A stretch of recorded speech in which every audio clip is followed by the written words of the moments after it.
আসানসোলের জামুরিয়ায় চাঞ্চল্যকর ঘটনা। স্ত্রীকে খুন করে সন্তান নিয়ে পলাতক স্বামী, মহিলাকে খুন করে খাটের তলায় দেহ, ঘরের তালা ভেঙে দেহ উদ্ধার করে পুলিশ। অভিযুক্ত বৈদ্যনাথ পাত্রর খোঁজে পুলিশ।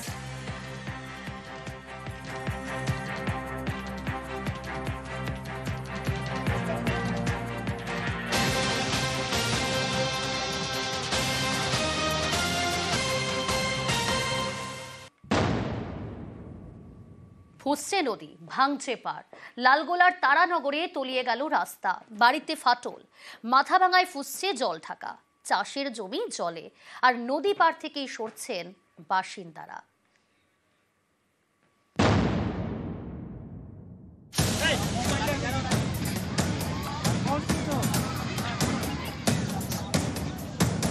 নদীগর্ভে রাস্তা,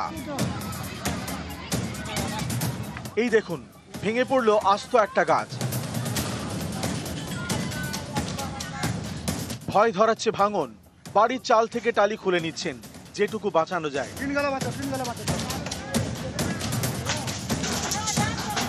মুর্শিদাবাদের লালগোলা সীমান্তবর্তী এলাকা, এখানকার তারানগর দিয়ে বয়ে গিয়েছে পদ্মা। ফুঁসছে নদী, ভাঙছে নদী পাড়ের রাস্তা।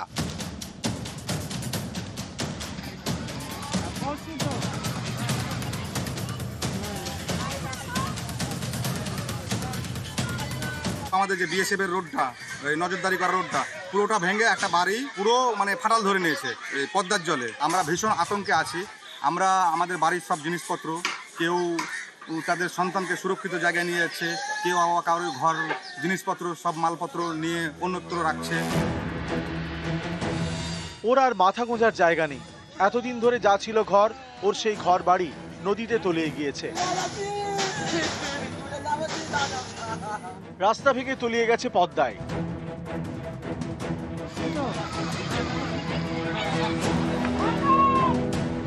একটা বাড়ি একদম গোড়া থেকে চলে গেছে, কিন্তু বিডিওর কোনো পদক্ষেপ নাই, বিডিও আসেনি। এত গরিব পরিবার, ওরা কোথায় যাবে? এখন ওরা কাঁদছে, কাঁদাকাটি করছে।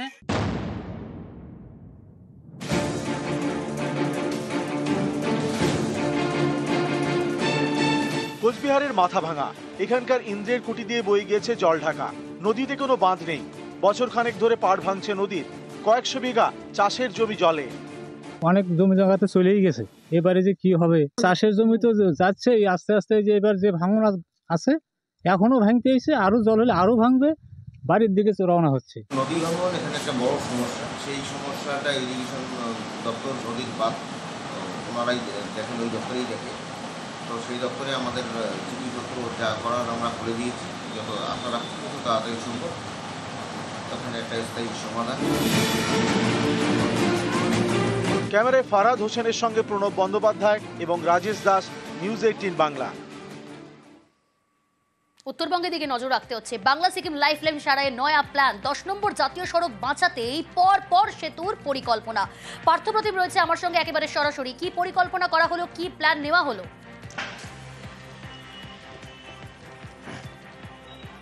দেখো, তোমরা জানি যে বেশ কয়েকদিন ধরেই কিন্তু 10 নম্বর জাতীয় সড়ক অর্থাৎ বাংলা সিকিম লাইফলাইন বন্ধ। একাধিক জায়গা ধসে বিপর্যস্ত হচ্ছে। আজ সেই এলাকা পরিদর্শনে যান স্থানীয় সাংসদ রাজু বিস্তা, এবং তিনি সেখানে NHIDCL থেকে শুরু করে যা NHPC এবং ইরকনের কর্তাদের সঙ্গে কথা বলেন, স্থানীয়দের সঙ্গে কথা বলেন। যেহেতু যে এই জাতীয় সড়ক দিয়ে ভারী যানবাহন চলাচল বন্ধ রয়েছে, স্বাভাবিকভাবে প্রচুর আর্থিক ক্ষতি হচ্ছে।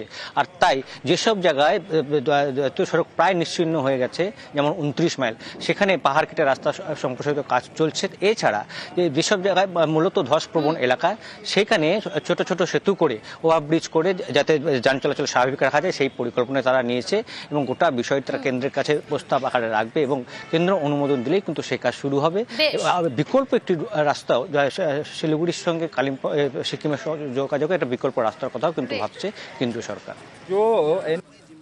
NH10 की सड़क थी वो अपना अस्तित्व खो चुका है। जब तक NHPC इरकॉन और NHPC इरकॉन के साथ NHIDCL के मिल करके काम नहीं करेंगे, इसका कोई लॉन्ग टर्म समाधान नहीं है। इस रोड में नए अलाइनमेंट की आवश्यकता है। नदी के ऊपर से जब तक ओवरब्रिज बना करके नहीं ले जाएंगे बहुत सारी जगह पे, तब तक इस सड़क पे चलना बहुत सुरक्षा की दृष्टि से बहुत ठीक भी नहीं है।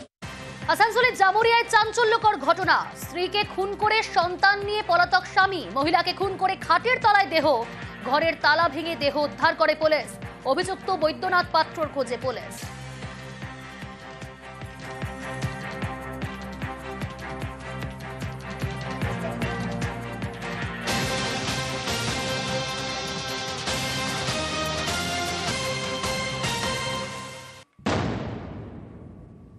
ফুসছে নদী, ভাঙছে পার, লালগোলার তারানগরে তলিয়ে গেল রাস্তা, বাড়িতে ফাটল, মাথাভাঙায় ফুসছে জল ঢাকা, চাষের জমি জলে, আর নদী পার থেকেই সরছেন বাসিন্দারা।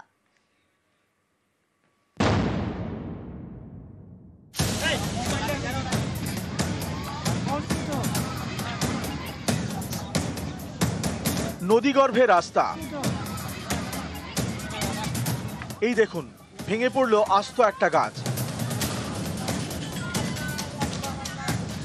ভয় ধরাচ্ছে ভাঙন, বাড়ির চাল থেকে টালি খুলে নিচ্ছেন যেটুকু বাঁচানো যায়।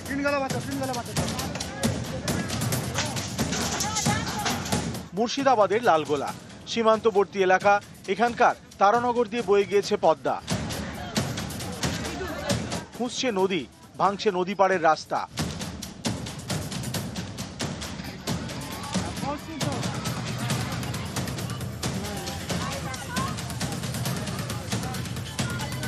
আমাদের যে বিএসএফ এর রোডটা, নজরদারি করা রোডটা, পুরোটা ভেঙে একটা বাড়ি পুরো মানে ফাটাল ধরে নিয়েছে এই পদ্মার জলে। আমরা ভীষণ আতঙ্কে আছি। আমরা আমাদের বাড়ির সব জিনিসপত্র, কেউ তাদের সন্তানকে সুরক্ষিত জায়গায় নিয়ে যাচ্ছে, কেউ আবার কারোর ঘর জিনিসপত্র সব মালপত্র নিয়ে অন্যত্র রাখছে। ওর আর মাথা গোঁজার জায়গা নেই। এতদিন ধরে যা ছিল ঘর, ওর সেই ঘর বাড়ি নদীতে তলিয়ে গিয়েছে। রাস্তা ভেঙে তলিয়ে গেছে পদ্মায়।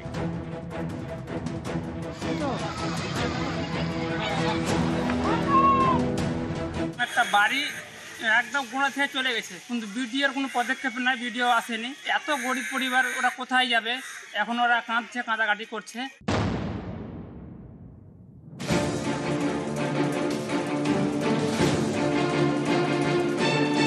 কোচবিহারের মাথাভাঙা, এখানকার ইন্দ্রের কুটি দিয়ে বয়ে গিয়েছে জল ঢাকা। নদীতে কোনো বাঁধ নেই। বছর খানেক ধরে পাড় ভাঙছে নদীর, কয়েকশো বিঘা চাষের জমি জলে। অনেক জমি জায়গাতে চলেই গেছে।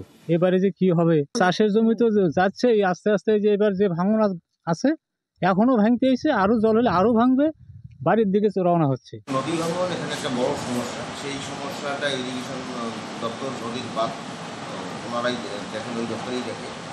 তো সেই দপ্তরে আমাদের চিঠিপত্র যা করার আমরা করে দিয়েছি, যত আশা রাখছি তত তাড়াতাড়ি সম্ভব তখন একটা স্থায়ী সমাধান। ক্যামেরায় ফারাদ হোসেনের সঙ্গে প্রণব বন্দ্যোপাধ্যায় এবং রাজেশ দাস, নিউজ 18 বাংলা। উত্তরবঙ্গের দিকে নজর রাখতে হচ্ছে। বাংলা সিকিম লাইফ লাইন সারায় নয়া প্ল্যান, 10 নম্বর জাতীয় সড়ক বাঁচাতেই পর সেতুর পরিকল্পনা। পার্থপ্রতিম রয়েছে আমার সঙ্গে একেবারে সরাসরি। কি পরিকল্পনা করা হলো, কি প্ল্যান নেওয়া হলো?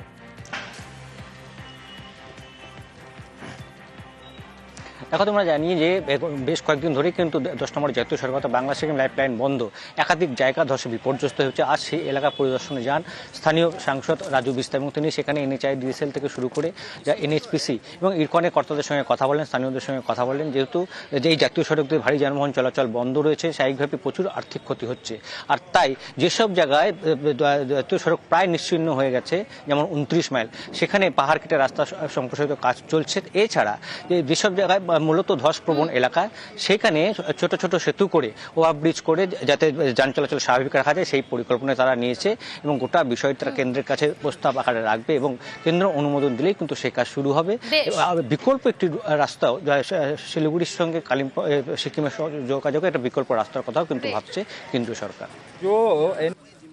NH10 की सड़क थी वो अपना अस्तित्व खो चुका है। जब तक NHPC इरकॉन और NHPC इरकॉन के साथ NHI DCL के मिल करके काम नहीं करेंगे, इसका कोई लॉन्ग टर्म समाधान नहीं होगा। इस रोड में नए अलाइनमेंट की आवश्यकता है। नदी के ऊपर से जब तक ओवरब्रिज बना करके नहीं ले जाएंगे बहुत सारी जगह पे, तब तक इस सड़क पे चलना बहुत सुरक्षा की दृष्टि से बहुत ठीक भी नहीं है।